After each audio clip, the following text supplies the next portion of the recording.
Next, we have calling up Angel Viancy. Grabe Viancy, lumutang ang kagandahan sa isang fashion show. Ang lakas talaga ng dating ni Viancy sa madla.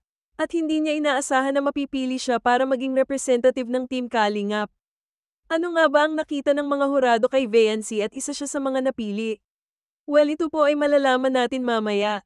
At bago po tayo magbigay ng sarili nating komento, mangyari lamang po na tapusin muna ang bidyong ito para malaman natin ang nilalaman nito.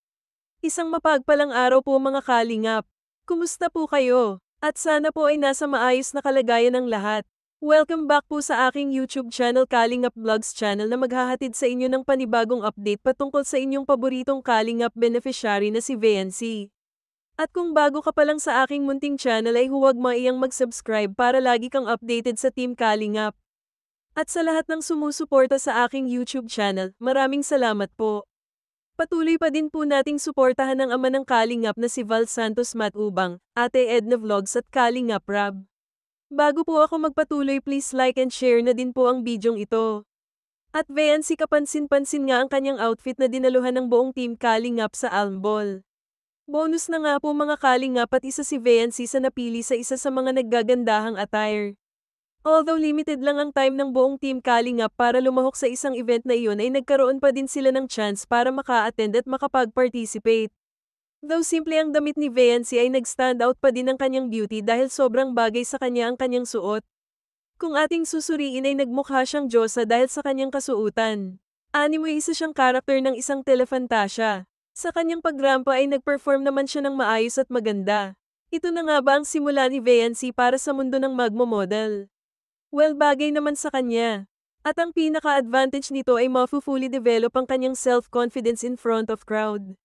Full support naman ng kanyang Ate Jack noong tumayo na si Viancy para umakyat sa stage. Ora kabi paalala ni Ate Jack sa kanya. Iyon marahil ang mas nagpalakas ng loob ni Viancy para hindi siya mahiya sa pagrampa. Job well done naman sa performance ni Viancy. Panoorin po natin ang video clip. Lahat ng budget ng namin, ng dress namin para manalo namin kahit isa sa amin.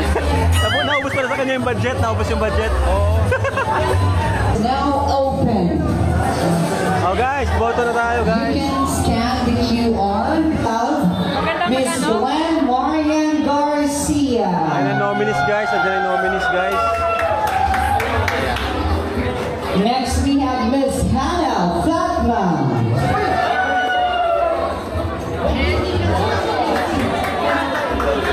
Next we have calling up Angel Viancy.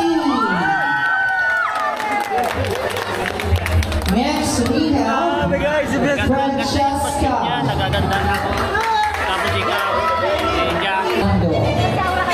This is for our female finest opulent outfit. Our third award. We only have... Dito naman po mga Kalingap nagpakitang gilas at husay si Viancy sa kanyang pagrampa sa entablado. Ang galing ng kanyang performance mga Kalingap.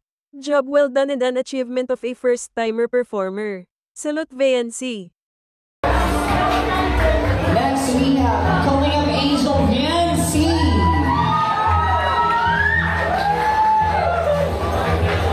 Next we have Francesca Luis Enriquez. We have Miss Jenny Occo.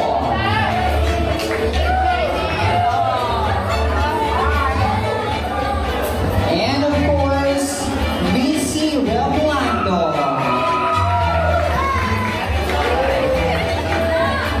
Ladies and gentlemen, you have the power to vote for our female finest opulent outfit. And you only have 50 seconds left to vote. Once again, maraming salamat, ladies. Grabe, congrats. Viancy, ganda ng suit mo. Thank you po kay Tita Gemma po from Edo Viancy Investment po. Siya po yung feedback. Edo Viancy yun?